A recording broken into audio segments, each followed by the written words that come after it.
Hello. Hello बच्चों, आज हम डिस्कस करने जा रहे हैं बुआ एक बहुत ही है ना बोर्ड पॉइंट ऑफ व्यू से, है ना, ट्वेल्थ के ये वीवीआई क्वेश्चन है बुआ। VVI board board point of view से, ये ट्वेल्थ के बोर्ड पॉइंट ऑफ व्यू से बुआ काफी वीवीआई है बुआ। ठीक है ना। तो यहाँ पे हमने लिखा क्या है, according to Biot Savart's law.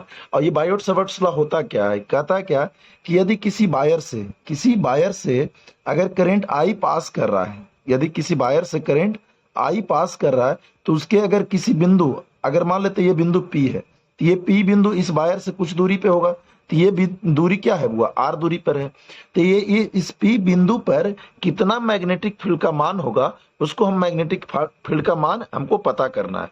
तो बुआ बायोट सवर्ट्स लॉ ने बताया था, एक स्टेटमेंट दिया था, कहा था according to the Biot Savart's law magnetic field at a point due to current I था, आई पासिंग थ्रू इट का मतलब यह, इट का मतलब क्या है, कंडक्टिंग वायर। तो किसी वायर से जब जब करंट आई पास करेगा, तो ये बहुत सारे फैक्टर पे डिपेंड करता है। तो कौन कौन सा फैक्टर हुआ, तो यहाँ पे हम ये डीबी क्यों लिखा हुआ, जब हमने यहाँ छोटा सा एलिमेंट माना इस वायर का, है ना, छोटा सा एक पोर्शन काटा हुआ, ये छोटे से पोर्शन का एलिमेंट कितना माना हुआ, डीएल, छोटा सा एलिमेंट माना डीएल। तो अगर इस पॉइंट पे अगर हम मैग्नेटिक फील्ड का पता करें, तो मैग्नेटिक फील्ड का भी वैल्यू क्या होगा, छोटा होगा। मैग्नेटिक फील्ड का वैल्यू भी क्या होगा, छोटा। तो वो ये जो डीबी जो है डायरेक्टली प्रोपोर्शनल होता है करंट, क्योंकि आपको पता है कि करंट का मान बढ़ाते हैं बुआ, तो उसके चारों तरफ मैग्नेटिक फील्ड का भी मान क्या होता है, बढ़ता है। साथ ही साथ अगला टर्म है वो डीएल। डीएल मतलब क्या है, ये वायर का छोटा सा लेंथ। तो कहने का मतलब लेंथ बढ़ाइएगा, तो लेंथ बढ़ाइएगा बुआ, तो इसका मैग्नेटिक इफेक्ट भी बढ़ेगा।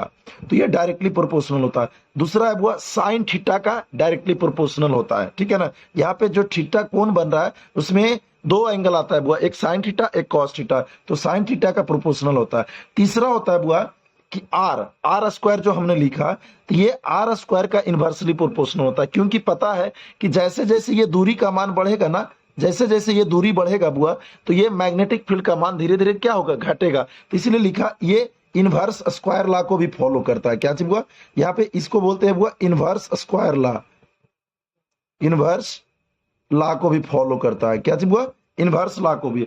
तो हमने क्या किया, ये चारों फैक्टर को कंबाइन किया। क्या किया, तो हमने लिखा कंबाइनिंग दिस फैक्टर।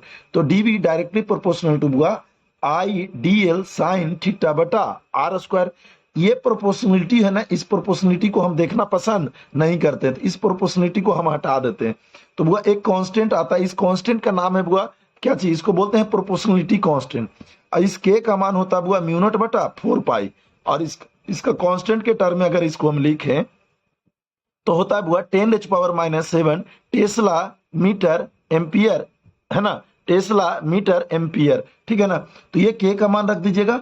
और अगर हम इसको सजा करके लिखे बुआ, तो यहाँ डीबी बराबर लिखिएगा म्यू नॉट बटा 4 पाई क्या चीज बुआ I D L sine theta बटा आर स्क्वायर। यही है बुआ बायोट सवर्ट्स लॉ। और एक चीज है बुआ, हम इस टॉपिक को एंड करने से पहले हम ये बोलना चाहेंगे बुआ कि ये बोर्ड पॉइंट ऑफ व्यू से, क्या चीज बुआ, बोर्ड पॉइंट ऑफ व्यू से काफी इंपॉर्टेंट है। ठीक है, क्या है, काफी इंपॉर्टेंट है। ठीक है ना। तो ये ध्यान दे के चलिएगा। ठीक है, थैंक यू बाबू।